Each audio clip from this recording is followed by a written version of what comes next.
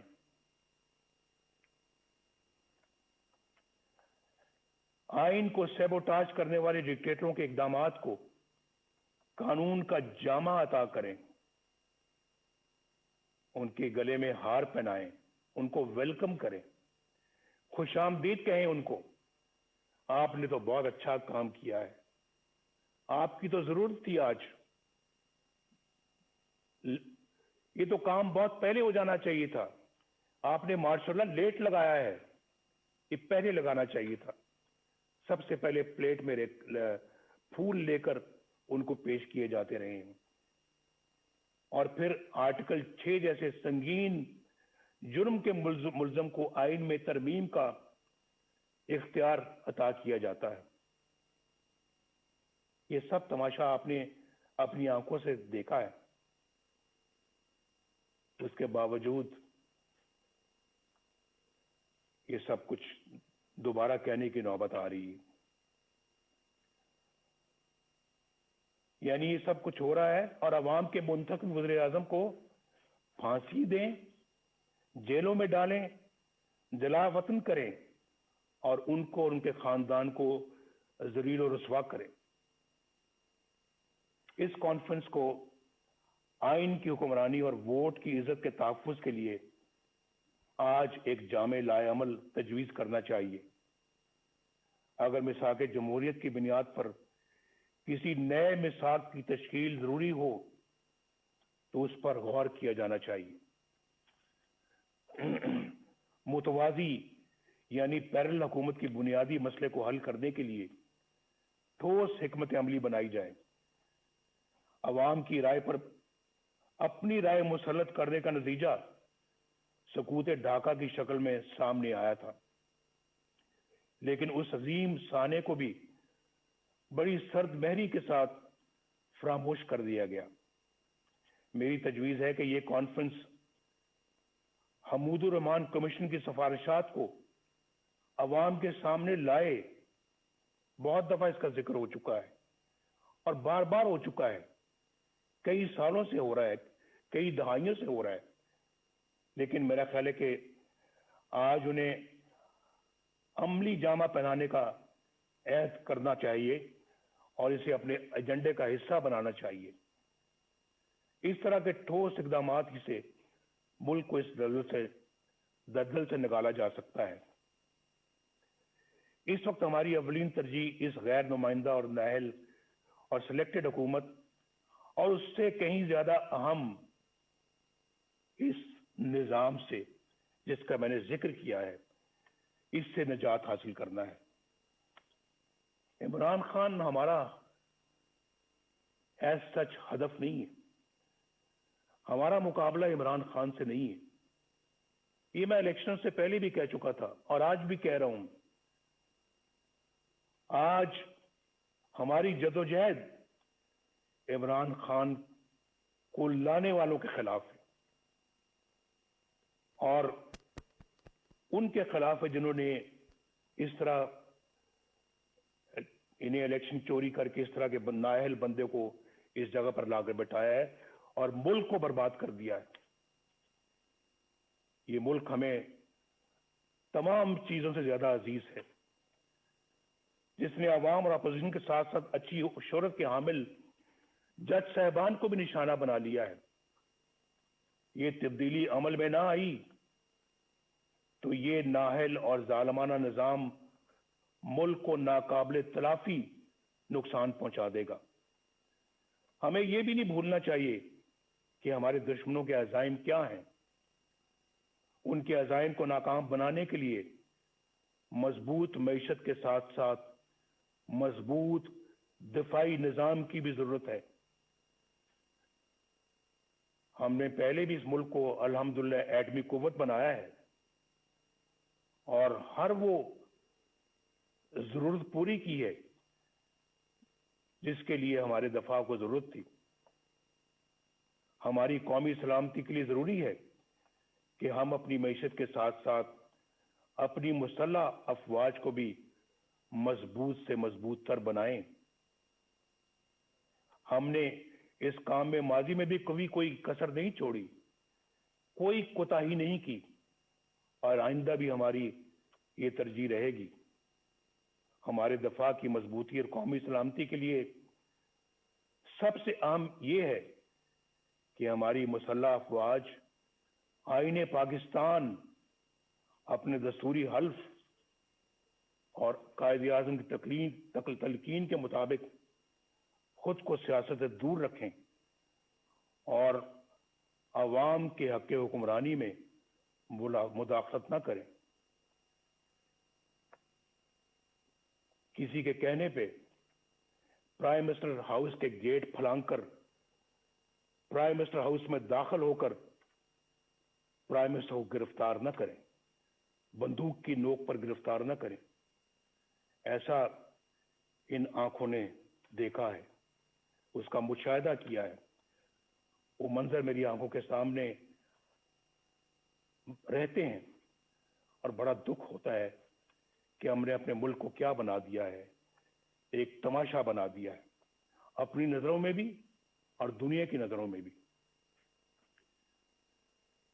جناب چیئرمین اور معزز خواتین و حضرات, آخر میں آپ کو یقین دلاتا ہوں کہ اے پی سی اتفاق رائے سے جو بھی حکمت عملی اور لائے عمل ترتیب دے گی, مسلم لیگ نون اس کا بھرپور ساتھ دے گی. شہباز شریف صاحب یہاں پر بیٹھے ہیں, ہماری پارٹی کے دیگر قائدین بیٹھے ہیں, انشاءاللہ ہم بھرپور ساتھ دیں گے اور ایک سیکنڈ کے لیے بھی پیچھے نہیں ہٹیں گے. میں اپنی یہ گزارش ایک بار پھر دہرانا چاہتا ہوں کہ اے پی سی روایت سے ہٹ کر حقیقی تبدیلی کے لیے ٹھوس اور مؤثر اقدامات تجویز کرے. ہمارے کئی دوست آج قید و بند کی صعوبتیں کاٹ رہے ہیں. جناب خورشید شاہ صاحب, کورونا میں مبتلا حمزہ شہباز شریف صاحب, میر شکیل الرحمان صاحب اور دیگر ساتھی ناکردہ گناہوں کی سزا میں جیل کاٹ رہے ہیں. ہمارا مقصد بڑا ہے. کل یہی قربانیاں ہماری نئی صبح کی اساس اور ہماری منزل کے حصول کا انشاءاللہ باعث بنے گی. میں آپ سب قائدین کا بے حد شکر گزار ہوں اور اپنے میزبان جناب بلاول بھٹو زرداری صاحب کا بھی دل کی گہرائیوں سے شکریہ ادا کرتا ہوں کہ مجھے آپ نے اپنی گزارشات پیش کرنے کا موقع دیا. میری اور پوری قوم کی دعائیں آپ کے ساتھ ہیں. اللہ حافظ. پاکستان پائندہ باد.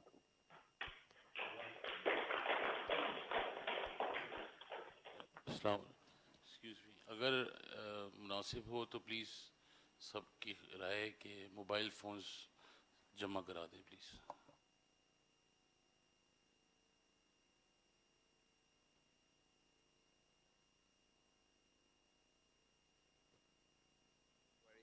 ویسے وہ کر رہے تھے, ڈونٹ وری. لنچ کے بعد ہمارا یہ ارادہ ہی تھا.